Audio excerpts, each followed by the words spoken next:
Hi viewers, this is Raj. Welcome to Raj reviews. తాజాగా Hanuman movie నిర్మాత నిరంజన్ రెడ్డి స్పందిస్తూ తమ సినిమాని కావాలనే తొక్కేస్తున్నారని ఆవేదన వ్యక్తం చేశారు. టాలీవుడ్ సినిమాల్లో ఈ సంక్రాంతికి విడుదలవుతున్న సినిమాల్లో హనుమాన్ కూడా ఒకటి. యంగ్ హీరో తేజ సజ్జా, టాలెంటెడ్ డైరెక్టర్ ప్రశాంత్ వర్మ కాంబినేషన్లో తెరకెక్కిన ఈ సినిమా ప్రమోషనల్ కంటెంట్తోనే ఆడియన్స్లో భారీ రెస్పాన్స్ అందుకుని ఈరోజు సంక్రాంతి సినిమాలకు టఫ్ కాంపిటీషన్ ఇస్తుంది. మిగతా సినిమాలతో పోల్చుకుంటే హనుమాన్ సినిమా చిన్న హీరో సినిమా కాబట్టి ఈ మూవీకి పెద్దగా థియేటర్స్ దొరకడం లేదు.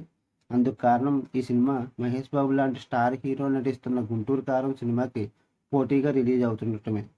గుంటూరు కారం, హనుమాన్ మూవీ రెండు కూడా జనవరి 12నే రిలీజ్ కానున్నాయి. ఇందులో గుంటూరు కారం దాదాపు 90% థియేటర్స్ని ఆక్యుపై చేసింది. కానీ కొన్ని ఏరియాల్లో అయితే కనీసం 1-2 థియేటర్స్ కూడా దొరకడం లేదు హనుమాన్ మూవీకి. దీన్ని బట్టి హనుమాన్ మూవీని ఎంతలా టార్గెట్ చేస్తున్నారో అర్థం చేసుకోవచ్చు. తాజాగా హనుమాన్ నిర్మాత నిరంజన్ రెడ్డి స్పందిస్తూ తమ సినిమాని కావాలనే తొక్కేస్తున్నారనే ఆవేదన వ్యక్తం చేశారు. హైదరాబాద్లో 70 సింగిల్ స్క్రీన్స్ ఉంటే కనీసం 10 కూడా హనుమాన్కి ఇవ్వలేదని ఆయన వ్యక్తం చేశారు.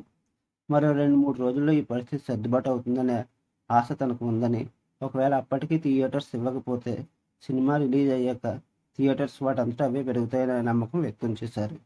అంతేకాకుండా హనుమానం కేవలం సంక్రాంతికి వచ్చి వెళ్ళిపోయే సినిమా కాదని, కనీసం 4-5 వారాలైనా బాక్స్ ఆఫీస్ దగ్గర ఆడుతుందని, అందుకు సంక్రాంతికి తమ సినిమాకి పెద్దగా కలెక్షన్ రాకపోయినా ఇబ్బంది లేదని చెప్పుకొచ్చారు.